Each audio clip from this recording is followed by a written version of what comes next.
ನಮಸ್ತೆ ಎಲ್ಲರಿಗೂ.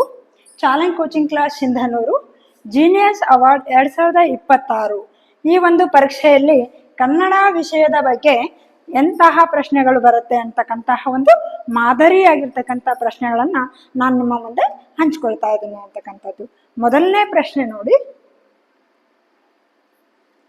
ಹುಟ್ಟುವಾಗ ಕೆಂಪು, ಹುಟ್ಟುವಾಗ ಕೆಂಪು, ಕಣ್ಣಿಗೆ ತಂಪು, ಏರಿದಾಗ ನೆತ್ತಿ ಕೆಂಡ, ಇಳಿದಾಗ ಹೂವಿನ ಕುಂಡ. ಹಾಗಾದರೆ ನಾನು ಯಾರು? ಈ ಒಗಟನ್ನು ಬಿಡಿಸಿ. ಇಲ್ಲಿ ಒಂದು ಒಗಟನ್ನ ಕೊಟ್ಟಿದ್ದಾರೆ ಅಂತಕ್ಕಂಥದ್ದು. ನಾವು ದಿನನಿತ್ಯ ನೋಡ್ತಕ್ಕಂಥದ್ದು ಏನಪ್ಪಾ ಅಂತಾರೆ, ಬೆಳಗಿನ ಜಾವ ಏನಪ್ಪಾ ಅಂದ್ರೆ ಉದಯಿಸುವಂತಹ ಸಂದರ್ಭದಲ್ಲಿ ಏನಾಗಿರ್ತದಪ್ಪ ಅಂತಾರೆ, ಕೆಂಪಾಗಿರುತ್ತೆ, ಆನಂತರ ತಂಪಾಗಿರುತ್ತೆ. ಮತ್ತೆ ಏರಿದಾಗ ಅಂದ್ರೆ ಅದು ಏನಂದ್ರೆ ಮಧ್ಯದ ಹೊತ್ತು ಈ ಒಂದು ಸೂರ್ಯ ನೆತ್ತಿ ಮೇಲೆ ಬಂದಾಗ ತುಂಬಾ ಏನಪ್ಪಾ ಅಂದ್ರೆ ಬಿಸಿಲಿರುತ್ತೆ. ಹಾಗೆ ಇಳಿದಾಗ ಅಂದ್ರೆ ಸಾಯಂಕಾಲದ ಸಮಯ ಸೂರ್ಯ ಏನಂದ್ರೆ ಸೂರ್ಯಾಸ್ತ ಆಗುವ ಸಮಯದಲ್ಲಿ ಅಂದ್ರೆ ಮುಳುಗುವ ಸಮಯದಲ್ಲಿ ಹೂವಿನ ಕುಂಡ ಅಂದ್ರೆ ಹೂವನ್ನ ಒಂದು ಕುಂಡದ ಇದ್ದ ಹಾಗೆ ಇರ್ತಾನೆ.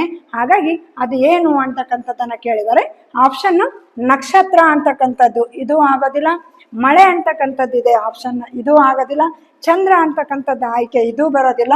ಹಾಗಾದ್ರೆ ನಮ್ಮ ಒಂದು ಉತ್ತರ ಯಾವುದಪ್ಪ ಅಂತಾರೆ, ಸೂರ್ಯ ಅಂತಕ್ಕಂಥದ್ದು ಅಂತ ಹೇಳಿ ಮಕ್ಕಳೇ. ನೆಕ್ಸ್ಟ್ ಎರಡನೇ ಪ್ರಶ್ನೆಗೆ ಹೋಗೋಣ. ಎರಡನೇ ಪ್ರಶ್ನೆ ಏನಿದೆ, ಕೆಳಗಿನವುಗಳಲ್ಲಿ ಯಾವುದು ಸ್ತ್ರೀಲಿಂಗ ರೂಪದ ವಾಕ್ಯವಾಗಿದೆ? ಇಲ್ಲಿ 4 ಆಯ್ಕೆಗಳನ್ನ ಕೊಟ್ಟಿದ್ದಾರೆ. ಈ 4 ಆಯ್ಕೆಗಳಲ್ಲಿ ಯಾವುದು ಸ್ತ್ರೀಲಿಂಗ ರೂಪ ಅಂದ್ರೆ ಎಲ್ಲ ಏನಂತಾರೆ, ಹೆಣ್ಣು ಅಂತೇಳಿ ಸೂಚಿಸ್ತಕ್ಕಂತಹ ಒಂದು ವಾಕ್ಯವನ್ನ ಇಲ್ಲಿ ಯಾವುದು ಇದೆ ಅಂತಕ್ಕಂಥದ್ದು ಕೊಟ್ಟಿದ್ದಾರೆ. ನೋಡಿ, ಅವನು ಶಾಲೆಗೆ ಹೋಗುತ್ತಾನೆ ಅಂದ್ರೆ ಅವನು ಅಂತಕ್ಕಂಥದ್ದು ಏನಂದ್ರೆ ಪುರುಷನನ್ನ ಸೂಚಿಸ್ತಕ್ಕಂತಹ ಪದ ಅಂತಕ್ಕಂಥದ್ದು. ಹಾಗಾಗಿ ಇದು ಬರೋದಿಲ್ಲ. ನೆಕ್ಸ್ಟ್ ಏನಂದ್ರೆ ಗಾಯಕಿ ಸುಂದರವಾಗಿ ಹಾಡಿದಳು. ಹಾಗಾದ್ರೆ ಇಲ್ಲಿ ಸ್ತ್ರೀಲಿಂಗವನ್ನ ಅಂದ್ರೆ ಹೆಣ್ಣನ್ನು ಸೂಚಿಸುವಂತಹ ಒಂದು ಪದ ಯಾವುದಪ್ಪ ಅಂತಂದ್ರೆ ಗಾಯಕಿ ಅಂತಕ್ಕಂಥದ್ದು, ಸುಂದರವಾಗಿ ಹಾಡಿದಳು ಅಂತಕ್ಕಂಥದ್ದಿದೆ. ಹಾಗಾಗಿ ಇಲ್ಲಿ ಆಯ್ಕೆ ಏನಪ್ಪಾ ಅಂತಾರೆ, ಈ ಒಂದು ಕೆಳಗಿನವರಲ್ಲಿ ಯಾವುದು ಸ್ತ್ರೀಲಿಂಗ ರೂಪದ ವಾಕ್ಯವಾಗಿದೆ ಅನ್ನೋದಕ್ಕೆ ಉದಾಹರಣೆ ಯಾವುದು ಅಂತ ಹೇಳಿದ್ರೆ ವಾಕ್ಯ, ಸರಿಯಾದ ವಾಕ್ಯ ಏನಂದ್ರೆ ಎರಡನೇ ಆಯ್ಕೆ ಅಂತಕ್ಕಂಥದ್ದು. ಇಲ್ಲಿ ನಮ್ಮ ಉತ್ತರ ಯಾವ್ದಾಗುತ್ತೆ, ಗಾಯಕಿ ಸುಂದರವಾಗಿ ಹಾಡಿದಳು ಅಂತಕ್ಕಂಥದ್ದು ಏನಪ್ಪಾ ಅಂತಾರೆ ಇದಕ್ಕೆ ಸರಿಯಾದ ಉತ್ತರ ಅಂತೇಳಿ. ಮೂರನೇದು ಯಾಕಾಗಲ್ಲ, ತಂದೆಯು ಪೇಟೆಗೆ ಹೋಗಿದ್ದಾನೆ ಅಂದ್ರೆ ಇಲ್ಲಿ ಏನಂದ್ರೆ ಪುರುಷನನ್ನ ಸೂಚಿಸ್ತಕ್ಕಂಥದ್ದು ತಂದೆ ಅಂತಕ್ಕಂಥದ್ದು, ಹಾಗಾಗಿ ಇದು ಬರೋದಿಲ್ಲ. ನೆಕ್ಸ್ಟ್ ಅರಸನು ಕಳ್ಳನಿಗೆ ಶಿಕ್ಷೆ ವಿಧಿಸಿದನು ಅಂತಕ್ಕಂಥದ್ದು. ಹಾಗಾಗಿ ಅರಸನು ಕಳ್ಳ ಇವೆರಡೂ ಕೂಡ ಪದಗಳು ಏನಪ್ಪಾ ಅಂತಾರೆ ಪುರುಷ ವಾಚಕಗಳು ಅಂತಕ್ಕಂಥದ್ದು. ಹಾಗಾಗಿ ಇದು ಉತ್ತರ ಏನಾಗೋದಿಲ್ಲಪ್ಪ ಅಂದ್ರೆ ಈ ಪ್ರಶ್ನೆಗೆ ಉತ್ತರ ಆಗೋದಿಲ್ಲ ಅಂತಕ್ಕಂಥದ್ದು. ನೆಕ್ಸ್ಟ್ ಏನಂತಾರೆ, ಮೂರನೇ ಒಂದು ಪ್ರಶ್ನೆಗೆ ಹೋಗೋಣ.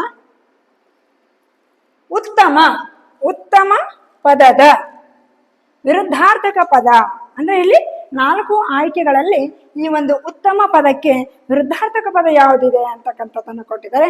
ಶ್ರೇಷ್ಠ ಅನ್ನೋದು ಕೂಡ ಉತ್ತಮ ಪದಕ್ಕೆ ಸಮಾನಾರ್ಥಕ ಆಗುತ್ತೆ. ಉನ್ನತಿ ಅನ್ನೋದು ಕೂಡ ಉತ್ತಮ ಪದಕ್ಕೆ ಏನಾಗುತ್ತಪ್ಪ ಅಂದ್ರೆ ಸಮಾನಾರ್ಥಕ ಪದ ಆಗುತ್ತೆ. ಗರಿಷ್ಠ ಅನ್ನೋದು ಕೂಡ ಏನಪ್ಪಾ ಅಂದ್ರೆ ಹೆಚ್ಚು ಅಂತಕ್ಕಂಥ ಒಂದು ಅರ್ಥವನ್ನು ಕೊಡುತ್ತೆ ಅಂತಕ್ಕಂಥದ್ದು. ಹಾಗಾಗಿ ಇಲ್ಲಿ ಸರಿಯಾದ ಉತ್ತರ ಯಾವುದಪ್ಪ ಅಂತಾರೆ ಅಧಮ ಅಂತ ಹೇಳಿದ್ರೆ ಇದೇನಪ್ಪ ಅಂದ್ರೆ ಉತ್ತಮಕ್ಕಿಂತ ಕಡಿಮೆ ಅಂತಕ್ಕಂಥದ್ದು. ಅಂದ್ರೆ ಅಧಮ ಅಂದ್ರೆ ಅಷ್ಟಾಗಿ ಸರಿ ಅಲ್ಲದ್ದು ಅಂತಕ್ಕಂಥದ್ದನ್ನ ಇಲ್ಲಿ ಏನ್ ಮಾಡುತ್ತಪ್ಪ ಅಂದ್ರೆ ಅಧಮ ಅಂತಕ್ಕಂಥ ಒಂದು ಅರ್ಥ ಕೊಡುತ್ತೆ ಅಂತ ಹೇಳಿ. ಹಾಗಾಗಿ ಈ ಒಂದು ಉತ್ತಮ ಪದದ ವಿರುದ್ಧಾರ್ಥಕ ಪದ ಅಧಮ ಅಂತಕ್ಕಂಥದ್ದು. ನೆಕ್ಸ್ಟ್ 4ನೇ ಪ್ರಶ್ನೆಗೆ ಹೋಗೋಣ.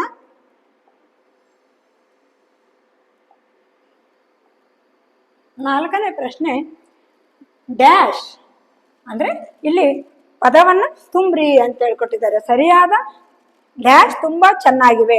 ಇಲ್ಲಿ ಸರಿಯಾದ ಸರ್ವನಾಮ ಪದವನ್ನ ನೀವು ತುಂಬಬೇಕು. ಇಲ್ಲಿ ಆಯ್ಕೆಗಳಲ್ಲಿ 4 ಆಯ್ಕೆಗಳಿದಾವೆ. ಇದರಲ್ಲಿ ಈ ಒಂದು ವಾಕ್ಯಕ್ಕೆ ಯಾವುದು ಸರಿ ಹೊಂದುತ್ತೋ ಆ ಪದವನ್ನ ನಾವು ತುಂಬಬೇಕು ಅಂತಕ್ಕಂಥದ್ದು.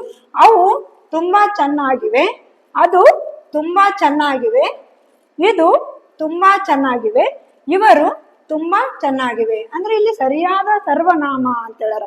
ಇಲ್ಲಿ ಸರ್ವನಾಮ ಯಾವ್ದು ಬರುತ್ತೆ ಅಂತಕ್ಕಂಥದ್ದು. ಏನ್ ಬರುತ್ತೆ ಸರ್ವನಾಮ? ಸರಿಯಾದ ಸರ್ವನಾಮ ಅಂತ ಹೇಳಿದ್ರೆ, ಸರ್ವನಾಮಗಳು ಅಂತ ನೋಡಿದಾಗ ನಾವು ನಾಮಪದದ ಬದಲಿಗೆ ಏನಂದ್ರೆ ಬಳಸ್ತಕ್ಕಂತಹ ಪದಗಳು ಏನಾಗಿರ್ತಾವಪ್ಪ ಅಂತ ಹೇಳಿದ್ರೆ ಸರ್ವನಾಮಗಳಾಗಿರ್ತವೆ ಅಂತಕ್ಕಂಥದ್ದು. ಅವು, ಅದು, ಇದು, ಇವರು ಅಂತಕ್ಕಂಥದ್ದು. ಇಲ್ಲಿ ಏನಂದ್ರೆ ಇಲ್ಲಿ ಚೆನ್ನಾಗಿವೆ ಅಂತಕ್ಕಂತಹ ಒಂದು ಪದ ಏನದಲ್ಲ ಇಲ್ಲಿ ಬಹುವಚನದಲ್ಲಿದೆ. ಹಾಗಾಗಿ ಇಲ್ಲಿ ಏನ್ ಬರುತ್ತಪ್ಪ ಅದಕ್ಕೆ ಸರಿಯಾದದ್ದು ಅಂತ ಹೇಳಿದ್ರೆ ಅವು ತುಂಬಾ ಚೆನ್ನಾಗಿವೆ ಅಂತಕ್ಕಂತಹ ಒಂದು ಉತ್ತರ ಇದಕ್ಕೆ ಸರಿಯಾದದ್ದು ಅಂತೇಳಿ. ಈ ಒಂದು 4ನೇ ಪ್ರಶ್ನೆಗೆ ಸರಿಯಾದ ಉತ್ತರ ಅವು ತುಂಬಾ ಚೆನ್ನಾಗಿವೆ ಅಂತಕ್ಕಂಥದ್ದು ಬಹುವಚನದಲ್ಲಿರ್ತಕ್ಕಂಥದ್ದು ಮಕ್ಕಳೇ ಅಂತೇಳಿ. ಇಲ್ಲಿ ಮುಂದಿನ ಪ್ರಶ್ನೆಗೆ ಹೋಗೋಣ. ನಮ್ಮ ರಾಜ್ಯಾದ್ಯಂತ ಏನಪ್ಪಾ ಅಂತಂದ್ರೆ ಈ ಒಂದು ಸಂಸ್ಥೆ ಏನಾಗಿದೆಪ್ಪ ಅಂತಂದ್ರೆ ಹೆಸರನ್ನು ಪಡೆದಿದೆ ಅಂತಕ್ಕಂಥದ್ದು ಚಾಲೆಂಜ್ ಕೋಚಿಂಗ್ ಕ್ಲಾಸ್ ಸಿಂಧನೂರು ಅಂತೇಳಿ ರಾಜ್ಯ ಮಟ್ಟದ ಚಾಲೆಂಜ್ ಜೀನಿಯಸ್ ಅವಾರ್ಡ್ ಅಂತಕ್ಕಂಥದ್ದು. ಈ ಒಂದು ರಾಜ್ಯ ಮಟ್ಟದಲ್ಲಿಯೇ ಪ್ರತಿ ವರ್ಷನೂ ಕೂಡ ಏನಂತ ಹೇಳಿದ್ರೆ ಈ ಒಂದು ಜೀನಿಯಸ್ ಅವಾರ್ಡ್ ಪರೀಕ್ಷೆಯನ್ನು ನಾವೇನು ಮಾಡ್ತಾ ಇದ್ದೀವಿ ಅಂತ ಹೇಳಿದ್ರೆ ನಡೆಸ್ಕೊಂಡು ಬರ್ತಾ ಇದ್ದೀವಿ ಅಂತಕ್ಕಂಥದ್ದು. ಈ ಒಂದು ಪರೀಕ್ಷೆಯ ದಿನಾಂಕ ಏನಪ್ಪಾ ಅಂತ ಹೇಳಿದ್ರೆ 22/3/2026 ರವಿವಾರ ಅಂದ್ರೆ ಇದೇ ತಿಂಗಳು ಅಂದ್ರೆ ಮಾರ್ಚ್ 22ನೇ ತಾರೀಕು ಭಾನುವಾರದಂದು ಏನಪ್ಪಾ ಅಂತ ಹೇಳಿದ್ರೆ ಬೆಳಗ್ಗೆ 10 ಗಂಟೆಗೆ ಏನಪ್ಪಾ ಅಂತ ಹೇಳಿದ್ರೆ ಈ ಒಂದು ನಮ್ಮ ಸಂಸ್ಥೆಯಲ್ಲಿ ಈ ಒಂದು ಪರೀಕ್ಷೆಯನ್ನು ನಾವು ಏನಂದ್ರೆ ಏರ್ಪಡಿಸ್ತಾ ಇದ್ದೀವಿ ಅಂತಕ್ಕಂಥದ್ದು. ಹಾಗಾಗಿ ಈ ಒಂದು ಪರೀಕ್ಷೆಗೆ ಏನಂತಾರೆ ಎಲ್ಲ ಮಕ್ಕಳು ಏನಪ್ಪಾ ಅಂತ ಹೇಳಿದ್ರೆ ಭಾಗವಹಿಸಿ ಅಂತಕ್ಕಂಥದ್ದು. ಈ ಒಂದು ಪರೀಕ್ಷೆ ನಡೀತಕ್ಕಂತಹ ಸ್ಥಳ ಎಲ್ಲಪ್ಪ ಅಂತ ಹೇಳಿದ್ರೆ ಪರೀಕ್ಷೆ ನಡೆಯುವ ಸ್ಥಳ ಚಾಲೆಂಜ್ ಕೋಚಿಂಗ್ ಕ್ಲಾಸ್ ಸಿಂಧನೂರು ಅಂತಕ್ಕಂಥದ್ದು ಕುಷ್ಟಗಿ ರೋಡಲ್ಲಿ ಬರುತ್ತೆ ಅಂತೇಳಿ. ಹಾಗಾಗಿ ಈ ಒಂದು ಪರೀಕ್ಷೆಯಲ್ಲಿ ಎಲ್ಲ ಮಕ್ಕಳು ಭಾಗವಹಿಸಿ ಈ ಒಂದು ಪರೀಕ್ಷೆಯನ್ನು ಸದುಪಯೋಗ ಪಡಿಸ್ಕೊಳ್ಳಿ ಅಂತೇಳಿ ಹೇಳ್ತಾ ಮುಂದಿನ ಪ್ರಶ್ನೆಗೆ ಹೋಗೋಣ. ನೋಡಿ, ಪ್ರಣವನು 2 ಬಾಳೆಹಣ್ಣುಗಳನ್ನು ತಿಂದನು ಅಂದ್ರೆ ಇಲ್ಲೊಂದು ವಾಕ್ಯ ಕೊಟ್ಟಿದ್ದಾರೆ. ಏನದು? ಪ್ರಣವನು 2 ಬಾಳೆಹಣ್ಣುಗಳನ್ನು ತಿಂದನು. ಏನಿದು ಅಂದ್ರೆ ಇಲ್ಲಿ ಗುಣವಾಚಕ ಮತ್ತೆ ಸಂಖ್ಯಾವಾಚಕ, ಪ್ರಕಾರವಾಚಕ, ವಸ್ತುವಾಚಕ ಅಂದ್ರೆ ಇಲ್ಲಿ ನಾಮಪದದ ಪ್ರಕಾರಗಳು ಅಂತ ನಾವು ನೋಡ್ತೀವಿ. ಆ ನಾಮಪದದ ಪ್ರಕಾರಗಳಲ್ಲಿ ಇದು ಯಾವ ಒಂದು ಪ್ರಕಾರಕ್ಕೆ ಸೇರಿದೆ ಅನ್ನುವಂಥದ್ದನ್ನ ಇಲ್ಲಿ ಕೊಟ್ಟಿದ್ದಾರೆ. ಗೆರೆ ಎಳೆದ ಪದ ಅಂದ್ರೆ ಗೆರೆ ಯಾವ್ದು ಎಳೆದಿದ್ರೆ 2 ಅಂತಕ್ಕಂತಹ ಒಂದು ಪದ ಏನಾಗುತ್ತೆ ಅಂತಕ್ಕಂಥದ್ದು. ಗುಣವಾಚಕ ಅಂತ ಹೇಳಿದ್ರೆ ಒಬ್ಬ ವ್ಯಕ್ತಿ, ಸ್ಥಳ ಮತ್ತು ವಸ್ತುವಿನ ಗುಣವನ್ನ ಸೂಚಿಸ್ತಕ್ಕಂಥದ್ದು ಗುಣವಾಚಕ. ಪ್ರಕಾರವಾಚಕ ಅಂತ ಹೇಳಿದ್ರೆ ಅದು ಯಾವ ರೀತಿಯಾಗಿದೆ ವಸ್ತು ಅಂತಕ್ಕಂಥದ್ದನ್ನ ಅಂತಹ ಇಂತಹ ಅಂತಕ್ಕಂಥದ್ದು ಪ್ರಕಾರವಾಚಕ ಅಂತೇಳಿ. ವಸ್ತುವಾಚಕ ಅಂತ ಹೇಳಿದ್ರೆ ವಸ್ತುಗಳನ್ನ ಗುರುತಿಸೋದಕ್ಕೆ ಮತ್ತು ವ್ಯಕ್ತಿಗಳನ್ನ ಗುರುತಿಸೋದಕ್ಕೆ ಇಟ್ಟಿರ್ತಕ್ಕಂಥ ಹೆಸರುಗಳನ್ನ ನಾವೇನಂತ ಕರಿತೀವಪ್ಪ ಅಂದ್ರೆ ವಸ್ತುವಾಚಕಗಳು ಅಂತ ಕರಿತೀವಿ. ಅದರಲ್ಲಿ ಪ್ರಕಾರಗಳು ಅಂತ ನೋಡ್ತೀವಿ ನಾವು ಅಂಕಿತನಾಮ, ರೂಢನಾಮ ಮತ್ತು ಅನ್ವರ್ಥನಾಮ ಅಂತೇಳಿ. ಆದ್ರೆ ಇಲ್ಲಿ 2 ಅಂತಕ್ಕಂಥದ್ದು ಅಂದ್ರೆ ಸಂಖ್ಯೆಗಳಿಂದ ಕೂಡಿರ್ತಕ್ಕಂತಹ ಪದಗಳನ್ನ ನಾವೇನಂತ ಕರಿತೀವಪ್ಪ ಅಂತ ಹೇಳಿದ್ರೆ ಸಂಖ್ಯಾವಾಚಕ ಅಂತ ಹೇಳ್ತೀವಿ. ಹಾಗಾಗಿ ಇಲ್ಲಿ ನಮ್ಮ ಪ್ರಶ್ನೆಗೆ ಸರಿಯಾದ ಉತ್ತರ 2 ಅನ್ನುವಂತಹದ್ದೇನಿದಲ್ಲ ಇದು ಸಂಖ್ಯೆಯನ್ನು ಸೂಚಿಸ್ತಕ್ಕಂಥದ್ದು. ಹಾಗಾಗಿ ಈ ಸಂಖ್ಯಾವಾಚಕ ಅಂತಕ್ಕಂಥದ್ದು ಇದಕ್ಕೆ ಸರಿಯಾದ ಉತ್ತರ ಅಂತಕ್ಕಂಥದ್ದು. ನೆಕ್ಸ್ಟ್ ಮುಂದಿನ ಪ್ರಶ್ನೆಗೆ ಹೋಗೋಣ. ನೀರಿನಲ್ಲಿ ವಾಸಿಸುವ ಜೀವಿಗಳಿಗೆ ಏನೆಂದು ಕರೆಯುತ್ತೇವೆ ಅಂತಕ್ಕಂತಹ ಪ್ರಶ್ನೆ. ಇಲ್ಲಿ ಆಯ್ಕೆಗಳಲ್ಲಿ ನಿಶಾಚರ, ಜಲಚರ, ಅಂತರ್ಜಲ, ತಂಗುದಾಣ. ನಿಶಾಚರ ಅಂತ ಹೇಳಿದ್ರೆ ರಾತ್ರಿಯಲ್ಲಿ ಏನಂದ್ರೆ ಓಡಾಡ್ತಕ್ಕಂಥವುಗಳಿಗೆ ಏನಂದ್ರೆ ನಿಶಾಚರ ಅಂತ ಕರೀತಾರೆ. ಅಂತರ್ಜಲ ಅಂತ ಹೇಳಿದ್ರೆ ಏನಂದ್ರೆ ನೀರಿನ ಒಳಗಡೆ ಏನಪ್ಪಾ ಅಂತ ಹೇಳಿದ್ರೆ ಪ್ರಯಾಣವನ್ನ ಮಾಡ್ತಕ್ಕಂಥದ್ದಕ್ಕೆ ಅಂತರ್ಜಲ ಅಂತ ಹೇಳ್ತಾರೆ. ಆಮೇಲೆ ತಂಗುದಾಣ ಅಂತ ಹೇಳಿದ್ರೆ ವಾಸ ಮಾಡ್ತಕ್ಕಂತಹ ಸ್ಥಳಗಳಿಗೆ ತಂಗುದಾಣಗಳು ಅಂತ ಹೇಳ್ತೀವಿ.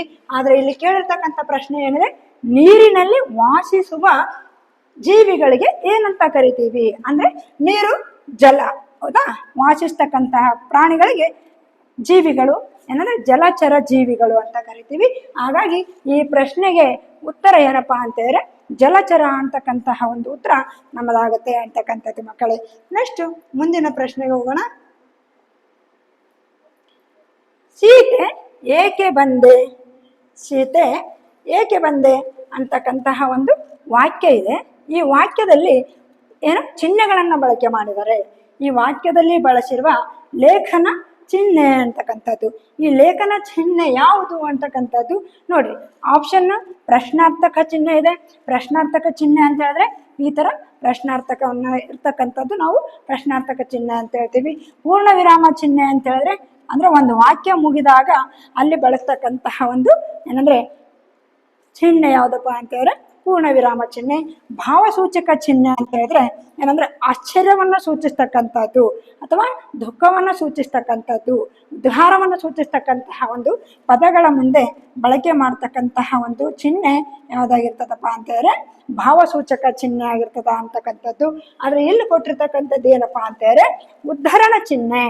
ಈ ಒಂದು ಜೋಡಿ ಉದ್ಧರಣ ಚಿಹ್ನೆ ಅಂತ ಹೇಳ್ತೀವಿ ಅಂತಕ್ಕಂಥದ್ದು. ಈ ಒಂದು ಸೀತೆ ಏಕೆ ಬಂದೆ ಅಂತಕ್ಕಂತಹ ಒಂದು ವಾಕ್ಯವನ್ನ ಏನ್ ಮಾಡಿದಾರ, ಉದ್ಧರಣ ಚಿಹ್ನೆಯಲ್ಲಿ ಬರೆದಿದ್ದಾರೆ ಅಂತಕ್ಕಂಥದ್ದು. ಹಾಗಾಗಿ ಈ ಒಂದು ಪ್ರಶ್ನೆಗೆ ಸರಿಯಾದ ಉತ್ತರ ಯಾವುದಪ್ಪ ಅಂತಾರೆ ಮೂರನೇ ಆಯ್ಕೆ, ಉದ್ಧರಣ ಚಿಹ್ನೆ ಅಂತಕ್ಕಂಥದ್ದು. ನೆಕ್ಸ್ಟ್ ಮುಂದಿನ ಪ್ರಶ್ನೆಗೆ ಹೋಗೋಣ. ನೆಕ್ಸ್ಟ್ ಚಾಲೆಂಜ್ ಕೋಚಿಂಗ್ ಕ್ಲಾಸ್ ಇಂದ ನೂರಿನಲ್ಲಿ ನಡೀತಕ್ಕಂತಹ ಈ ಒಂದು ಜೀನಿಯಸ್ ಅವಾರ್ಡ್ ಅಂತಕ್ಕಂತಹ ಒಂದು ಪರೀಕ್ಷೆ 22/3/2026 ನಡೀತದ.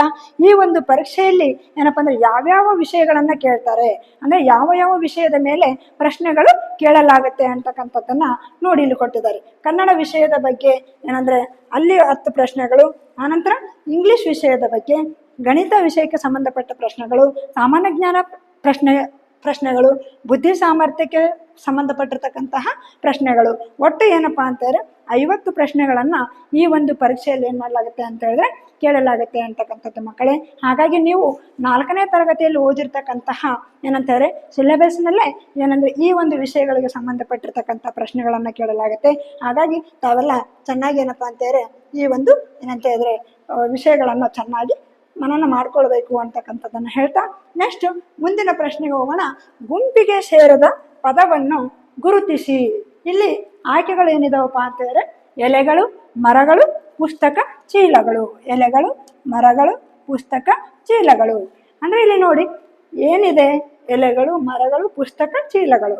ಅಂದ್ರೆ ಇಲ್ಲಿ ಏನು ಕೊಟ್ಟಿದಾರಪ್ಪ ಅಂತ ಹೇಳಿದ್ರೆ ನಮ್ಮ ವಚನಗಳು ಅಂದ್ರೆ ಏಕವಚನ ಮತ್ತು ಬಹುವಚನವನ್ನ ನೋಡಿದಾಗ ಒಂದು ವಸ್ತುವನ್ನು ಸೂಚಿಸ್ತಕ್ಕಂಥದ್ದು ಏಕವಚನ, ಒಂದಕ್ಕಿಂತ ಹೆಚ್ಚಿನದನ್ನ ಅಂದ್ರೆ ಒಂದಕ್ಕಿಂತ ಹೆಚ್ಚಿನ ಒಂದು ವಸ್ತುಗಳಾಗಿರ್ಬೋದು, ವ್ಯಕ್ತಿಯಾಗಿರ್ಬೋದು, ಅದನ್ನು ಸೂಚಿಸ್ತಕ್ಕಂತಹ ಪದಗಳು ಏನಾಗಿರ್ತಾವಪ್ಪ ಅಂತ ಹೇಳಿದ್ರೆ ಬಹುವಚನಗಳಾಗಿರ್ತವೆ ಅಂತಕ್ಕಂಥದ್ದು. ಇಲ್ಲಿ ಎಲೆಗಳು ಅನ್ನೋದು ಕೂಡ ಬಹುವಚನ, ಮರಗಳು ಅಂತಕ್ಕಂಥದ್ದು ಬಹುವಚನ, ಚೀಲಗಳು ಅಂತಕ್ಕಂಥದ್ದು ಕೂಡ ಬಹುವಚನ. ಹಾಗಾದ್ರೆ ಇಲ್ಲಿ ಏಕವಚನ ಯಾವುದಾಗಿದೆ ಅಂತ ಹೇಳಿದ್ರೆ ಪುಸ್ತಕ ಅಂತಕ್ಕಂಥದ್ದು. ಹಾಗಾಗಿ ಇದಕ್ಕೆ ಸರಿಯಾದ ಉತ್ತರ ಯಾವುದಪ್ಪ ಅಂತ ಹೇಳಿದ್ರೆ ಪುಸ್ತಕ ಅಂತಕ್ಕಂಥದ್ದು ಗುಂಪಿಗೆ ಸೇರಿದ ಪದ ಆಗುತ್ತೆ ಅಂತಕ್ಕಂಥದ್ದು. ಯಾಕೆ ಹೊರಗೆ ತೆಗಿತಿದೀವಿ ಅಂತ ಹೇಳಿದ್ರೆ ಇದು ನಮ್ಗೆ ಏಕವಚನವಾಗಿರೋದ್ರಿಂದ ಇದನ್ನ ನಾವೇನ್ ಮಾಡ್ತಾ ಇದೀವಪ್ಪ ಅಂತ ಹೇಳಿದ್ರೆ ಹೊರಗಡೆ ಗುಂಪಿಗೆ ಸೇರಿದ ಪದ ಅಂತ ತೆಗಿತಾ ಇದ್ದೀವಿ ಅಂತಕ್ಕಂಥದ್ದು. ಹೀಗೆ ಏನಪ್ಪಾ ಅಂತ ಹೇಳಿದ್ರೆ ಏನಂದ್ರೆ ವಚನಗಳ ಮೇಲೂ ಕೂಡ ಪ್ರಶ್ನೆಗಳನ್ನ ಕೇಳಲಾಗುತ್ತೆ ಅಂತಕ್ಕಂಥದ್ದು. ನೆಕ್ಸ್ಟ್ ಮುಂದಿನ ಪ್ರಶ್ನೆ ನೋಡೋಣ. ಈ ವಾಕ್ಯವನ್ನು ಸರಿಪಡಿಸಿ ಬರೆಯಿರಿ. ಏನು ಕೊಟ್ಟಿದ್ದಾರೆ, ಒಂದು ವಾಕ್ಯವನ್ನ ಕೊಟ್ಟಿದ್ದಾರೆ. ಆ ವಾಕ್ಯ ಏನಪ್ಪಾ ಅಂದ್ರೆ ಇಂದು ಮುಂದಾಗಿದೆ, ಅಂದ್ರೆ ಏನಂತಂದ್ರೆ ಕ್ರಮಬದ್ಧವಾಗಿಲ್ಲ. ಹಾಗಾಗಿ ಆ ಒಂದು ವಾಕ್ಯವನ್ನ ನೀವೇನ್ ಮಾಡ್ಬೇಕು, ಕ್ರಮಬದ್ಧವಾಗಿ ಜೋಡಿಸ್ಬೇಕು ಅಂತಕ್ಕಂಥದ್ದು. ಆಯ್ಕೆಗಳನ್ನ ಕೊಟ್ಟಿದ್ದಾರೆ, ನೋಡೋಣ ನಾವು ಆಯ್ಕೆಗಳ ಪ್ರಕಾರ ಇದು ಸರಿ ಹೊಂದುತ್ತಾ ಒಂದು ವಾಕ್ಯ ಅಂತಕ್ಕಂಥದ್ದು. ನೋಡಿ ಏನಿದೆ, ಎರಡನೇದು ತಪಾಸಣೆಗೆ ಒಂದನೇ ಆಯ್ಕೆ ನೋಡಿದಾಗ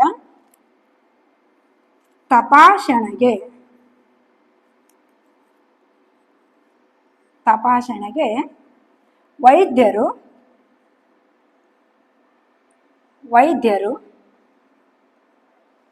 ಏನಿದೆ ಹಲ್ಲಿನ ಬಂದರು. ಅಂದ್ರೆ ಇದೇನಾಗುತ್ತಾ, ಇದು ಸಮಂಜಸವಾಗಿರ್ತಕ್ಕಂಥ ವಾಕ್ಯ ಆಗೋದಿಲ್ಲ. ಹಾಗಾಗಿ ಇದು ಬರೋದಿಲ್ಲ ಆಯ್ಕೆ. ನೆಕ್ಸ್ಟ್ ಮೂರನೇ ಒಂದು ಆಯ್ಕೆ ನೋಡ್ರಿ, ಏನಿದೆ ಮೂರನೇದಿದೆ ಹೌದಾ, ಬಂದರು. ಆನಂತರ ಹಲ್ಲಿನ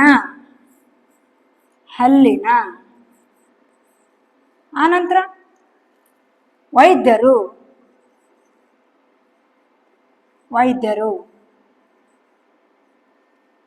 ನೆಕ್ಸ್ಟ್ ತಪಾಸಣೆಗೆ. ನೋಡಿ ಇದು ಕೂಡ ಏನಾಗುತ್ತಪ್ಪ ಅಂತ ಹೇಳಿದ್ರೆ ನಮ್ಮ ಪ್ರಶ್ನೆಗೆ ಉತ್ತರ ಸರಿ ಹೊಂದುತ್ತಾ, ಆಗೋದಿಲ್ಲ ಅಂತಕ್ಕಂಥದ್ದು. ಇದು ಕೂಡ ಅಸಮಂಜಸವಾಗಿರ್ತಕ್ಕಂಥ ವಾಕ್ಯ. ಹಾಗೆ ಮೂರನೇ ಆಯ್ಕೆಯನ್ನು ನೋಡಿ ಏನಿದೆ ಅಂತೇಳಿ, ಹಲ್ಲಿನ, ಇದು ಬರ್ಬೋದಲ್ಲ ಅಂತ ನಿಮ್ಮ ಪ್ರಶ್ನೆ ಆಗಿದ್ರೆ ನೋಡಿ ಏನಾಗುತ್ತೆ ವಾಕ್ಯ, ಹಲ್ಲಿನ ವೈದ್ಯರು ಅಂದ್ರೆ ಒಂದಿದೆ, ವೈದ್ಯರು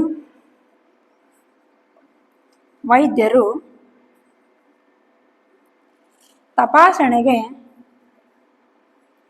ತಪಾಸಣೆಗೆ ತಪಾಸಣೆಗೆ ಬಂದರು. ಇದು ಸರಿ ಅಂತ ಅನಿಸುತ್ತೆ ಮೇಲ್ನೋಟಕ್ಕೆ, ಆದರೆ ಒಂದು ವಾಕ್ಯವನ್ನು ನಾವು ಕ್ರಮಬದ್ಧವಾಗಿ ಜೋಡಿಸ್ಬೇಕಂದ್ರೆ ಆ ವಾಕ್ಯದಲ್ಲಿ ಕರ್ತೃ ಕರ್ಮ ಕ್ರಿಯಾಪದಗಳಿರಬೇಕು ಅಂತಕ್ಕಂಥದ್ದು. ಕರ್ತೃ ಕರ್ಮ ಕ್ರಿಯಾಪದ ಅದು ಏನಂದ್ರೆ ಕ್ರಮವಾಗಿದ್ದಾಗ ಮಾತ್ರ ಅದು ಅರ್ಥಪೂರ್ಣವಾಗಿರ್ತಕ್ಕಂಥ ವಾಕ್ಯ ಅನಿಸ್ಕೊಳ್ಳುತ್ತೆ ಅಂತಕ್ಕಂಥದ್ದು ಮಕ್ಕಳೇ. ಹಾಗಾಗಿ ಇದು ಕೂಡ ಆಗೋದಿಲ್ಲ. ನೆಕ್ಸ್ಟ್ 4ನೇ ಆಯ್ಕೆ ನೋಡಿ ಏನಿದೆ ಅಂತೇಳಿ. 1ನೇದು ವೈದ್ಯರು. ವೈದ್ಯರು ಅಂತಕ್ಕಂಥದ್ದು ಕರ್ತೃಪದ. ವೈದ್ಯರು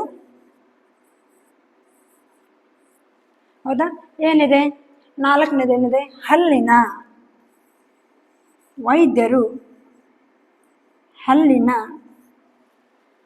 ಏನಿದೆ 2ನೇದು ತಪಾಸಣೆಗೆ. ತಪಾಸಣೆಗೆ.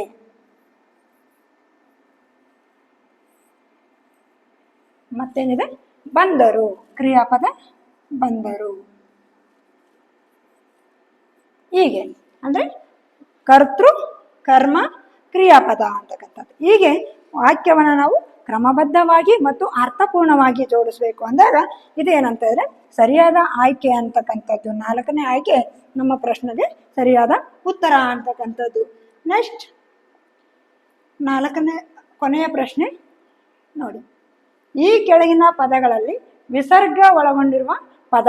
ಇಲ್ಲಿ ನಮಗೇನಪ್ಪ ಅಂದ್ರೆ ಈ ಒಂದು 4 ಆಯ್ಕೆಗಳಲ್ಲಿ ಅನುಸ್ವಾರ ಮತ್ತು ವಿಸರ್ಗಗಳನ್ನು ಒಳಗೊಂಡಿರ್ತಕ್ಕಂಥ ಪದಗಳಿದ್ದಾವೆ. ಯಾವುದು ಇದರಲ್ಲಿ ವಿಸರ್ಗವನ್ನು ಒಳಗೊಂಡಿರ್ತಕ್ಕಂತಹ ಪದ ಅಂತೇಳಿ ನಾನು ನಿಮಗೆ ಏನಂತಂದ್ರೆ ಯೋಗವಾಹಗಳು ಅಂತ ನಾವು ನೋಡ್ತೀವಿ. ಯೋಗವಾಹಗಳಲ್ಲಿ 2 ಪ್ರಕಾರಗಳು. ಯೋಗವಾಹಗಳಲ್ಲಿ 2 ಪ್ರಕಾರಗಳು. ಅವು ಯಾವಪ್ಪ ಅಂತ ಹೇಳಿದ್ರೆ, ಒಂದು ಅನುಸ್ವಾರ, ಒಂದು ಯೋಗವಾಹಗಳು 2. ಅದರಲ್ಲಿ 1ನೇದು ಅನುಸ್ವಾರ. ಅನುಸ್ವಾರ. ಮತ್ತೊಂದು ವಿಸರ್ಗ. ಮತ್ತೊಂದು ವಿಸರ್ಗ. ಉದಾಹರಣೆಗೆ ನೋಡೋದಾದ್ರೆ, ಉದಾಹರಣೆ ಅಂಧ. ಅಂಧ. ಅಂಗಿ.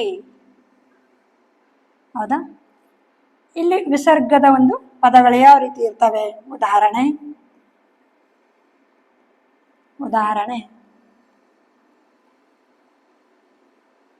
ಮನಃಪೂರ್ವಕ. ಮನಃಪೂರ್ವಕ.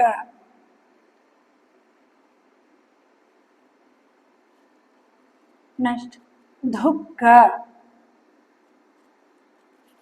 ಈ ರೀತಿಯಾಗಿರ್ತಕ್ಕಂತಹ ಪದಗಳನ್ನು ನಾವು ನೋಡ್ತೀವಿ ಅಂತೇಳಿ. ಹಾಗಾಗಿ ಇಲ್ಲಿ ನೋಡಪ್ಪ ಅಂದ್ರೆ ಅನುಸ್ವಾರ ಅನುಸ್ವಾರ ಅನುಸ್ವಾರ. ಹಾಗಾದ್ರೆ ನಮ್ಮ ಪ್ರಶ್ನೆಗೆ ಉತ್ತರ ಯಾವುದಪ್ಪ ಅಂತಂದ್ರೆ 4ನೇ ಆಯ್ಕೆ ಸರಿಯಾದ ಒಂದು ಉತ್ತರ ಅಂತಕ್ಕಂಥದ್ದು. ಈ ಕೆಳಗಿನ ಪದಗಳಲ್ಲಿ ವಿಸರ್ಗವನ್ನು ಒಳಗೊಂಡಿರುವಂತಹ ಪದ ಈ ಒಂದು 4ನೇ ಆಯ್ಕೆ ಅಂತಕ್ಕಂಥದ್ದು ಮಕ್ಕಳೇ. ಹೀಗೆ ಏನಪ್ಪಾ ಅಂತಂದ್ರೆ ಇದುವರೆಗೂ ನನ್ನ ಒಂದು ತರಗತಿಯನ್ನು ಕೇಳೋದಕ್ಕೆ ಧನ್ಯವಾದಗಳು.